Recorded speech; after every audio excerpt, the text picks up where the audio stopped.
All right, welcome back to Mind Grind. Let's get it started. So, it looks like Russia has made a speech today, reiterating multiple times now at this point. He has been suggesting nuclear weapons being used in the last, we'll say, 3 to 4 weeks. Today, he reiterated that the United States has used nuclear weapons in the past, which kind of set precedent for what to expect in the future. In his eyes, I think it's a little bit of posturing, but if you don't suggest it as a reality, it might not be taken serious. Ukraine came out and said their intelligence community has stated the chances of there being a nuclear weapon being used by Putin is a possibility, a high possibility. He has pushed in to the eastern part of Ukraine, taken over a few of the spots that had voted to join Russia back in 2014, but Russia never initially allowed them to join the country. It seems that he's making some moves. He's making moves west. This poses a little bit of an issue, though, because if you might remember, Boris Johnson in the beginning of this flew over to Ukraine to tell Zelensky that negotiations weren't an option. Some people believe that it may be a proxy war for the United States, and we're willing to fight Russia to the last troop, the last Ukrainian troop. There's no stomach for war for the United States. We continue to be at war, and we, in reality, are in war across the world. We continue to have a presence in Israel. We have bases all across the United States, bases across the entire world. Japan, South Korea, Vietnam. We're Guam. We're everywhere. The United States has a great influence, which kind of brings me to another talking point of Putin. Is he stated that the United States came under the assumption that the whole war would fall under their dictatorship. There seems to be a line being drawn. Perception is being manipulated to make the United States and the issues we've had over the last few years make for the questioning of where the United States stands and what it seeks to do to influence the world. A lot of information comes out about CIA programs that were run in a number of locations across the world. There's a lot of talks, including on the Joe Rogan podcast, one of his recent ones. He had a guest that spoke about the war in the Middle East and why we killed Saddam Hussein. What he believed that the United States was doing to the Middle East, kind of placing governments, overthrowing governments, putting in pro-democracy governments. One would say hiding behind the veil of freedom.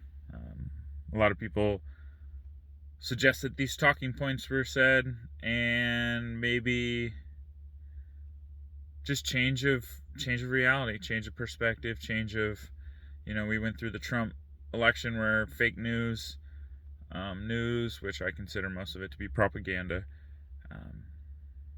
has shown its true colors. You see that in rating collapses and stuff. That people are waking up. People are seeing. They're seeing what the structure that we have that exists in the United States, and the powers that be that allow information to be disseminated, or the ones that the information that's being suppressed. And I think the East sees an opportunity. I don't think there has been a time where the West has been perceived or has been seen so weak.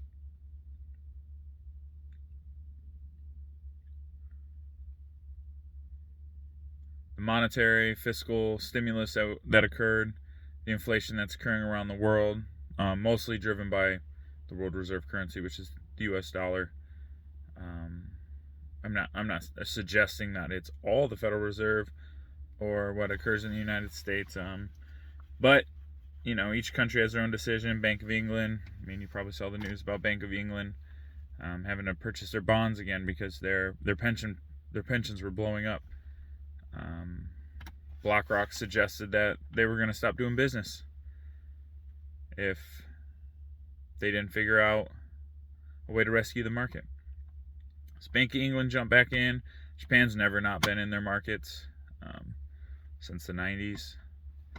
China,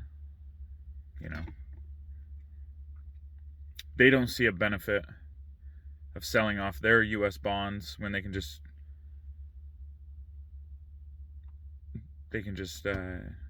print money. They can diminish the value of their currency along with the rest of the world. If you look at a DXY chart, which is the US dollar versus a basket of other currencies, it's blowing up. I think it's at 113 right now. Highest since 2008. Next highest, I believe, would be in 1970. And then if you look at every other currency, it's crashing. Every other currency, there's some discuss gold price. Gold price in US dollar has been pretty stagnant. But if you look at it in euros, it's been a good investment. It's the denominator.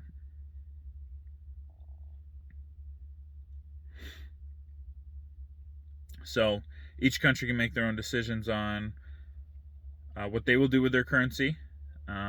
Circling back to Russia, a lot of people discuss how Russia's currency crashed. And it did bounce back. Now, some would suggest that you can't use the ruble. I don't think Putin cares. We've been in this war for 7 months now. They haven't collapsed.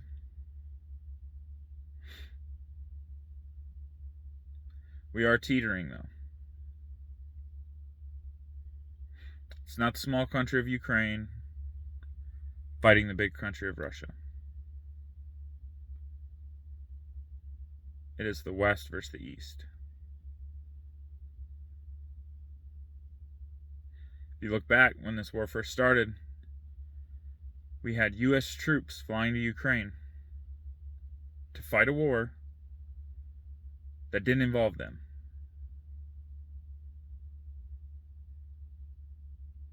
Ukraine suggested if you wanted to fight for freedom or democracy, which Russia would say is the U.S. way, that's how you fight the communists.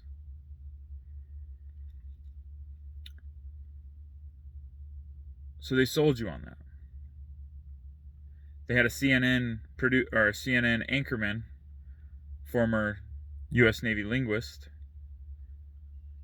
go to Ukraine and act as if he was getting in the fight.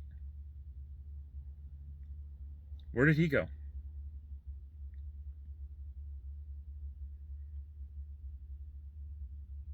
Where is he? Was he front lines?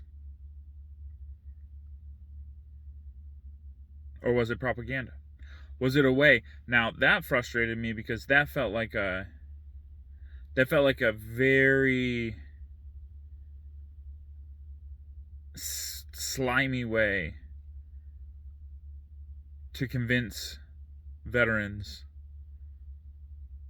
who are the most patriotic, freedom-loving Americans in this country to make them feel like they had to go fight a fight they didn't have to, under the guides of freedom and democracy.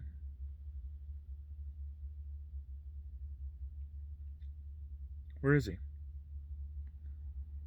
Why don't I see him on the nightly news? What is he doing? A Navy chief, E7, linguist. I don't know if you know a lot about linguists, but they're not known for their gun skills.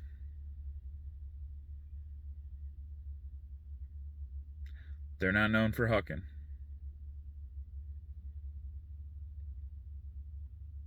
So what was that about?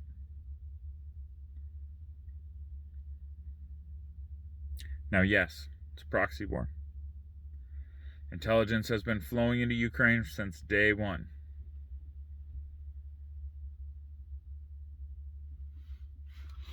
And they suggest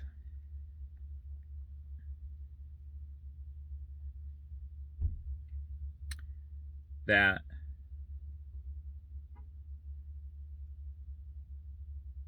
the United States can continue to provide money and assets, including intelligence, which this day and age, data and intel are number one. Private and public. Information.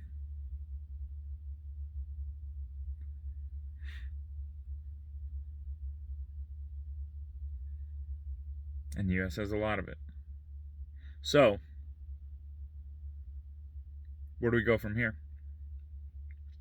Now, there's a credible threat of nuclear war. Probability is unknown. I'd assume fairly low. But it's a credible threat.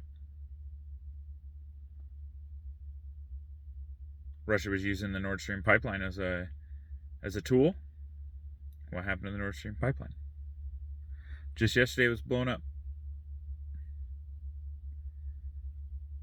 Putin in a speech claims it was the Anglo-Saxons or the German Vikings or the English speakers.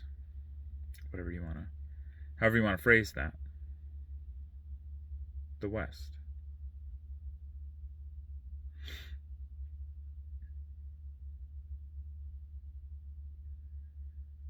So we'll see. I think taking the east side, maybe a statement, come and get it moment.